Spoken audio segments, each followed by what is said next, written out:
Welcome to Wednesday's News Moto, brought to you by For Riel. This week, it's Boto time once more. We return to Pratol to see a floating house and a fish farm, and we also take you on a relaxing cruise through the floating village. You get to watch this footage of beautiful Cambodia while I update you on the news of the week. At For Riel, we donate the money we earn from YouTube to charities in Cambodia. This is all from people like you just watching the ads, hitting the thumbs up button and subscribing. On the topic of subscribing, we've just reached 15,000 subscribers. So if you haven't subscribed, please do so, as we want to keep the channel growing and generating more money to give away. If you know someone who might like our channel, please share it with them. This really does help our videos to reach a wider audience. We'd like to say a huge thank you to everyone who has helped us along the way. Look out 20k, here we come. Very slowly. In the description of this and every For Riel video, you will find links to the charities we support. Please check out their websites to find out more about them and donate directly if you'd like to. We regularly support Reach, Heartprint and Cambodian Children's Trust. There are also some referral links in the description. Check those out as they usually include a discount for you and a small incentive for us. Okay, now the formalities are out of the way, let's get into the news. It is Wednesday the 28th of February. In today's news, we look at tackling dengue fever, a beer bus is busted, and the angel of the road returns. As always though, we have a happy ending for everyone with a few good news stories. The governor of Phnom Penh has undertaken a large-scale spraying against dengue fever mosquitoes in Phnom Penh. A working group consisting of Phnom Penh Municipal Health Department, doctors, relevant district authorities and Brigade 70 members were involved. As a first step, the team sprayed mosquito repellent in all 5 districts within a week and then continued to other districts until all 14 districts and 105 sangkats were treated. After completing the work on the 14 districts, the Department of Health must continue to spray mosquito repellent in the canals in Phnom Penh to eradicate dengue fever. It's funny because the insecticide they use is the same one I remember being used when I was growing up in North Queensland. It has a particular smell that transports me back in time. Very odd. Just like dengue though, this next tourist attraction could cause severe headaches, nausea, and sometimes vomiting. Phnom Penh police have issued a statement in response to comments that they should not have banned the beer bus, which the police said caused havoc on public roads and upset social order. Sounds like 5 p.m. at the front of any school in Cambodia, without the beer, of course. The beer bus tourist operation, run by foreign entrepreneurs, that promises to help drinkers explore Cambodia like never before, the Beer Bus Way, was stopped by authorities by the order of the Phnom Penh Deputy Commissioner General. All vehicles travelling on the roads must abide by the technical specifications of the Ministry of Public Works and Transport, including road tax and licence plates. The law does allow this kind of enterprise to do business, which is a restaurant-type business, in a tourist spot in Phnom Penh's riverside area, said the Phnom Penh police. Since its inception in November 2023, the beer bus, which resembles a mobile bar and caters to tourists, has raised concerns about the road safety of the venture, with revellers not wearing seatbelts as they cruise through Phnom Penh. However, the social media reaction, including from many local people, to the police action on the bus has been generally in favour of the beer bus. From a beer bus to a Lamborghini, a foreign influencer's chauffeur has been sent to the Phnom Penh Municipal Court after a man died when the star's Lamborghini luxury car ploughed into him. Phnom Penh police stated the chauffeur had a blood alcohol level of 0.86 when he crashed his car.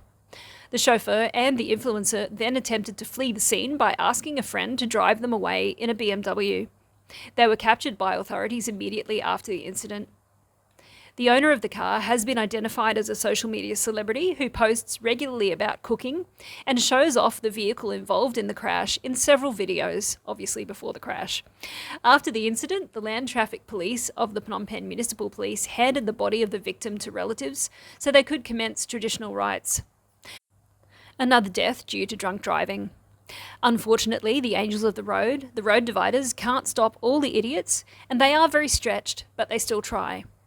A driver fled after coming a poor second in the age-old conflict between car and road divider. Startled bystanders stated that they saw a white Toyota Prius travelling along Monavong Road in the direction from south to north at high speed. The driver lost control and smashed into a road divider, causing severe damage to the vehicle, which then tipped over. Kind-hearted bystanders turned the car over and the driver disembarked before, you guessed it, fleeing into the inky black Phnom Penh night. Authorities are now searching for the driver, who must pay for the damage to the poor road divider. Maybe he could also be jailed for leaving the scene of the crime. A quick events announcement. The 8th River Festival will be held at Siem Reap Province on March the 16th and 17th under the theme River for Peace and Development. It promises to be a joyful event with many interesting activities available. The festival will feature art performances, an exhibition of local products, a tourism fair, a food festival, and many other forms of riparian entertainment along the Siem Reap River. Cambodian Prime Minister Hun Manet and the First Lady will preside over the opening ceremony of the River Festival on the 16th of March. This leads us into some good news stories. 50 bins that allow users to separate their recyclables were handed over to the municipal administration in Krache. At the handing over ceremony, the Minister of Information said separation of waste will help to reduce the amount of waste and ensure environmental sustainability and environmental quality for everyone. The bins, provided by the Ministry of Environment, are very important for the whole of Krache province. They will be deployed around towns, especially along the riverside, which are the most used areas. This will help make the city more beautiful. Hopefully we can get a few more of these bins in Siem Reap. The Ministry of Environment will also launch a clean water campaign on the 1st of March, starting with the cleaning of the Tonle Sap as its first priority, as the Tonle Sap suffers a lot due to plastic waste. The minister added that the campaign will remove the plastic bags that are on the surface to prevent them from flowing into the Tonle Sap, which is the main aim. The Ministry of Environment wants to preserve fish and other wildlife, as well as protect the livelihoods of thousands of people who rely on the river and the lake. Phase 1 of the Clean Water campaign begins with a study of streams, canals and lake systems connected to the Tonle Sap, and the installation of barriers in those systems to prevent plastic from flowing into the Tonle Sap. The Ministry of Environment will continue to cooperate with the Tonle Sap Cleanup Partnership by helping to build more garbage collection machines on the surface of the water in Cambodia. Tonle Sap will hopefully become a clean paradise, attract tourists, and preserve good natural resources for future generations. Now, these people are also doing great things. The River Ocean Cleanup, or ROC, has reported that in nearly 3 years, more than 1,000 tonnes of garbage was removed from the Tonle Basak and Mekong rivers in Phnom Penh. ROC Executive Director said that from March 2022 to 2024, the ROC team collected the rubbish from the rivers and part of the Chinong Nias district in Siem Reap province. He said the collected waste would be sorted, then incinerated to generate electricity at the Chipmong cement plant. He also said that people's behaviour in terms of throwing rubbish into the rivers has changed for the better in the past 3 years. Unfortunately, although most people's garbage disposal habits have changed, there are still others who continue to throw rubbish into the rivers or dump it out in the open. The absence of a free place to dispose of rubbish is definitely a contributing factor in that. The ROC Executive Director added that to prevent people from throwing garbage into the river, they will continue educating residents living along the Mekong and Tonle Basak rivers about proper disposal of garbage. In addition to Phnom Penh area, ROC will set up garbage collection points in Kampong Cham, Krache, Kendal, and some other provinces as well.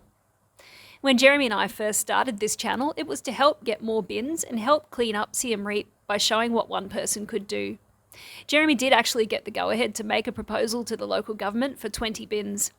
These were to be sponsored by some local businesses who were also on board with the idea. Unfortunately, due to COVID and the 38 Roads project, it was cancelled, and our focus since then has been to promote Siem Reap and Cambodia as much as we can. Jeremy is very keen to start up a monthly cleanup team, so if you're in Siem Reap and you think this is a good idea, join our Facebook or Instagram and send Jeremy a private message. If it gets off the ground, we'll create a Facebook event and go from there. That brings us to the end of this week's news. You're now up to date with all of the most important events in the kingdom. Don't forget to join us on Instagram or Facebook if you'd like to see more posts about daily life. If you missed our video about the wonderful puppet parade that was held in Siem Reap last weekend, it will appear on the screen momentarily.